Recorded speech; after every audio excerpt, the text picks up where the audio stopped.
ఓం మహాగణాధిపతయే నమః. ఓం గురుభ్యో నమః. ఓం శ్రీమాత్రే నమః. పరమేశ్వర స్వరూపమైనటువంటి జ్యోతిష, వాస్తు మరియు ఇతర అనేకమైనటువంటి శాస్త్రములను మనకు అందించినటువంటి మహర్షులకి నమస్కారం. హయగ్రీవ హయగ్రీవ హయగ్రీవేతి యో వదేత్ తస్య నిస్సరతే వాణి జహ్నుకన్యా ప్రవాహవత్. అరుణాం కరుణాతరంగితాక్షీం ధృతపాశాంకుశపుష్పబాణచాపాం అనిమాదిభిరావృతాం మయూకైః అహమిత్యేవ విభావయే భవానీం. శ్రీమాత్రే నమః. ప్రేక్షకులకి ఆ లలితాంబిక అమ్మవారి యొక్క అనుగ్రహం పరిపూర్ణంగా కలగాలని స్ఫూర్తిగా కోరుకుంటూ మనం ఈరోజు విశ్వవసు నామ సంవత్సరంలో ద్వాదశ లగ్నాల వారికి గుర్తుపెట్టుకోండి. లగ్నం తెలియని వారు మాత్రమే రాశి చూసుకోండి, ఎందుకంటే రాశి కంటే గొప్పది లగ్నము. ఇది గుర్తుపెట్టుకోండి. లగ్నం తెలుసు, హ్యాపీగా లగ్నం నుంచి నేను చెప్పినటువంటి చూసుకోండి. కానీ ఇక్కడ మనకి రాశి ఫలాలకి ఎక్కువ ప్రాధాన్యత ఇస్తూ ఉంటారు కాబట్టి రాశి చూసుకోవచ్చు, తప్పేం కాదు. అయితే అందరికీ కూడా ఏంటంటే ఈ సంవత్సరం విశ్వవసు నామ సంవత్సరం ఎలా ఉంటుంది, మనకి పంచాంగంలో చూసుకున్నట్లయితే ఆదాయము అంటే వాళ్ళకు వచ్చే ఇన్కమ్ ఎంత, వ్యయము ఖర్చు ఎంత అవుతుంది, అదేవిధంగా రాజపూజ్యము అంటే మనల్ని మెచ్చుకునే వాళ్ళ పరిస్థితి, మనకి రెస్పెక్ట్ఫుల్గా ఉండేటువంటి పరిస్థితులు ఎలా ఉన్నాయి, అదేవిధంగా అవమానము, మనం ఎక్కడైనా సరే కొన్ని తప్పిదాలు చేయడం వల్ల మనం ఎక్కడ డిసప్పాయింట్ అవుతాము, ఇబ్బంది పడతాము అనేటువంటి విషయాలు పంచాంగంలో ఇస్తారు. మరి అవి యాజ్ ఇట్ ఈజ్గా అలాగే సాగాలని ఉంటుందా, దాన్ని మనం ఏదైనా మార్చుకోగలమా? అదేవిధంగా మనకి మన జీవితంలో ఉన్నటువంటి ధనం కావచ్చు, వివాహం కావచ్చు, అదేవిధంగా జాబ్ కావచ్చు, అబ్రాడ్ వెళ్ళడం కావచ్చు, ఇన్వెస్ట్మెంట్స్ కావచ్చు, ఇట్లాంటి అనేకమైన అంశాల్లో ఎలా ఉండబోతుంది ఈ సంవత్సరం, మీకు ఏ విషయాల పట్ల జాగ్రత్త వహించాలి, ఏ దేవతా ఆరాధన, గోసేవ ఏం చేసుకోవాలి, అదేవిధంగా ఎటువంటి దానములు ఇవ్వాలి అనేటువంటి విషయాల్ని ఒక్కొక్కటిగా నేను మీకు వివరిస్తాను. ఈ యొక్క విషయాలు చెప్తుంది నేనైనప్పటికీ కూడా చెప్పిస్తుంది సాక్షాత్ లలిత అమ్మవారిగా భావిస్తూ తెలుసుకుందాం.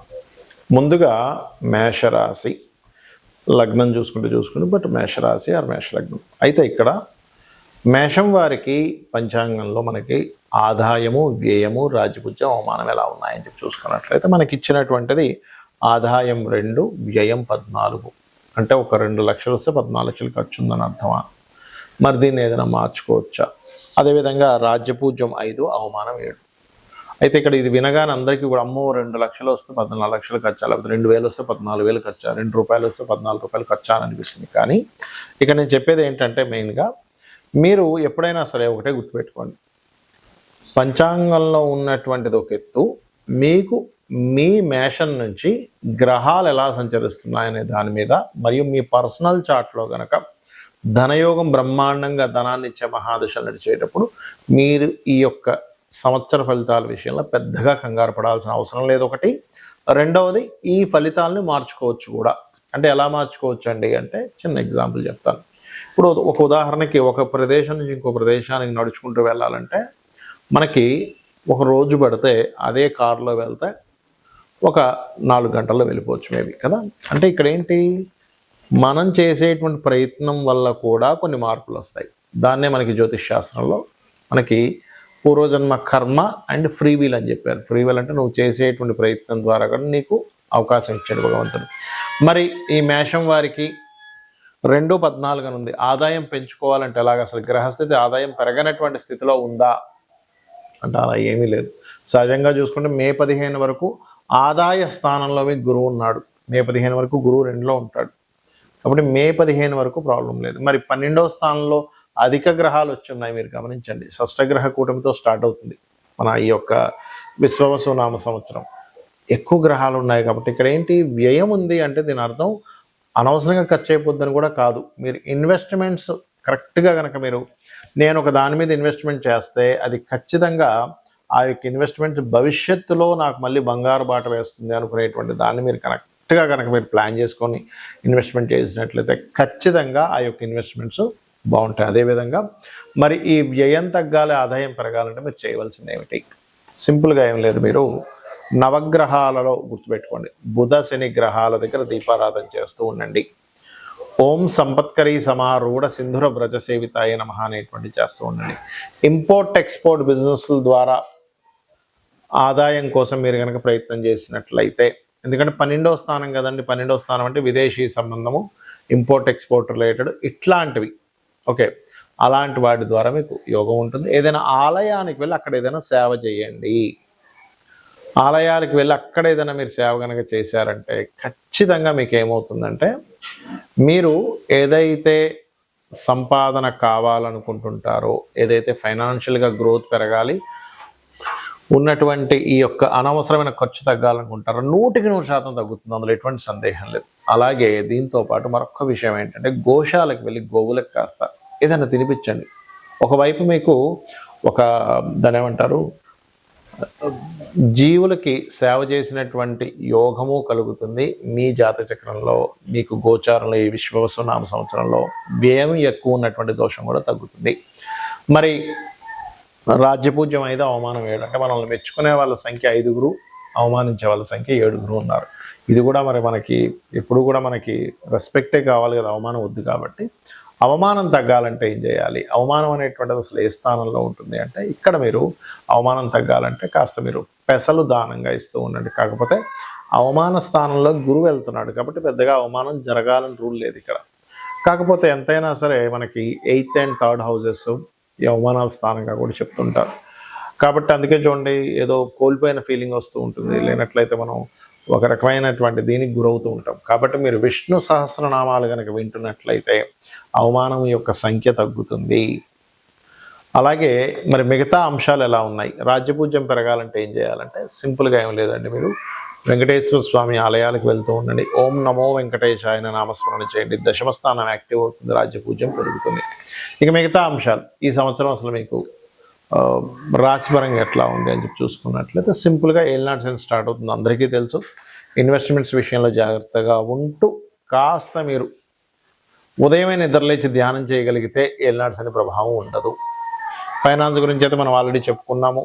ఇక అదేవిధంగా ఎవరైనా గృహము కొనుక్కోవాలి, గృహం కట్టుకోవాలి అని అనుకునేటువంటి వారు ఈ యొక్క సంవత్సరం ఇన్వెస్ట్మెంట్ చేస్తారు. ఎందుకంటే దాని ద్వారా కొంత స్ట్రెస్ ఉంది, ఇన్వెస్ట్మెంట్ చేసే టైం నడుస్తుంది కాబట్టి ఉంది. కాకపోతే ఆ ఇన్వెస్ట్మెంట్ చేసే క్రమంలో కొంత స్ట్రెస్ కూడా ఉంటుంది, ఇది గుర్తుపెట్టుకోండి. మరి ఈ సంవత్సరం సంతానం కోసం ఎలా ఉంది ఈ యొక్క మేషరాశి వారికి చూసుకున్నట్లయితే, సంతాన స్థానంని కేతు కనెక్టివిటీలో ఉన్నాడు కాబట్టి ఎవరైనా ఐవీఎఫ్లు చేయించుకునేవారు కొంచెం సూర్య నమస్కారాలు, గణపతిని ఆరాధించుకుంటూ ముందుకు వెళ్ళండి. ఎందుకంటే చిన్న చిన్న ఆటంకాలు చూపిస్తున్నాయి. మరి వివాహం కోసం ఎలా ఉంది ఈ సంవత్సరం? ఎందుకంటే ప్రతి ఒక్కరూ వివాహం చేసుకోవాలనేటువంటి ఒక ఇది ఉంటుంది. కాబట్టి వివాహ స్థానం మీద మే తర్వాత గురువు యొక్క దృష్టి ఉంది 7వ స్థానం మీద, కాబట్టి వివాహ యోగం కూడా బాగానే ఉంటుంది. కాకపోతే ఉద్యోగాలు చేసేవారు దశమ స్థానాధిపతి 12వ స్థానంలో ఉన్నాడు కాబట్టి ఉన్న ప్రదేశం కాకుండా వేరే ప్రదేశాలకు వెళ్ళి ఉద్యోగ ప్రయత్నాలు చేయండి. ఖచ్చితంగా మీకు ఉద్యోగం వచ్చి తీరుతుంది. Because of 10th lord is in 12th. ఇది 2.5 సంవత్సరాలు ఉంటాడు అక్కడ. కాబట్టి వేరే ప్రదేశాలు, బిజినెస్ కావచ్చు, ఉద్యోగం కావచ్చు, అలా మీరు చేస్తే బాగుంటుంది. అయితే మీ జన్మజాతకంలో కనుక విదేశీ యోగం ఉందండి, విదేశాల్లో ఉద్యోగం చేసేటువంటి యోగం ఎక్కువగా ఉంది మాకు. ఎందుకంటే చంద్రరాహు శని కానీ, లేనట్లయితే గురు చంద్రరాహు కాంబినేషన్ కానీ, 2-12 కాంబినేషన్ అంటారు ఆస్ట్రాలజీలో. అలా ఉన్నప్పుడు మీరు బయటికి వెళ్తేనే చక్కగా సెటిల్ అవుతారు.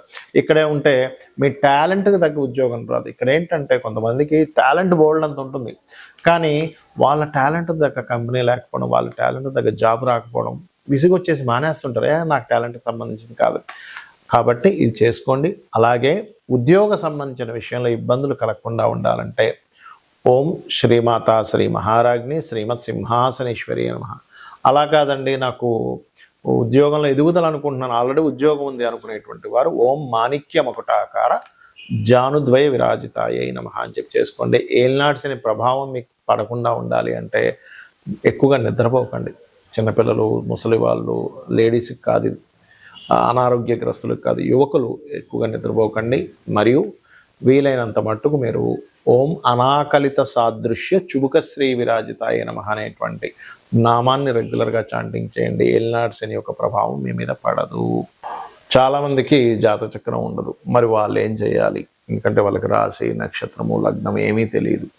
అటువంటి వారు ఈ సంవత్సరం పరంగా చూసుకుంటే, ఈ సంవత్సరం అందరూ కూడా కాస్త ఇన్వెస్ట్మెంట్స్ చేసే విషయాల పట్ల కాస్త జాగ్రత్తగా ఉండాలి. ఎందుకు సహజంగానే కర్మకారకుడు సహజంగా 12వ స్థానంలో ఉన్నాడు. అంటే ఒకసారి 1-4 సార్లు దాన్ని అనాలిసిస్ చేసుకుని ఇన్వెస్ట్మెంట్ చేయండి. అది గృహం మీద, స్థలం మీద, బిజినెస్లోనా, షేర్ మార్కెట్లోనా, మ్యూచువల్ ఫండ్స్లోనా అనేటువంటిది కాకుండా ప్రతిదాన్ని క్లియర్గా మీరు అనాలిసిస్ చేసి నేను దీంట్లో ఇన్వెస్ట్మెంట్ చేస్తే అంతవరకు కరెక్ట్ అనేటువంటిదని ఒకసారి అనాలిసిస్ చేయండి.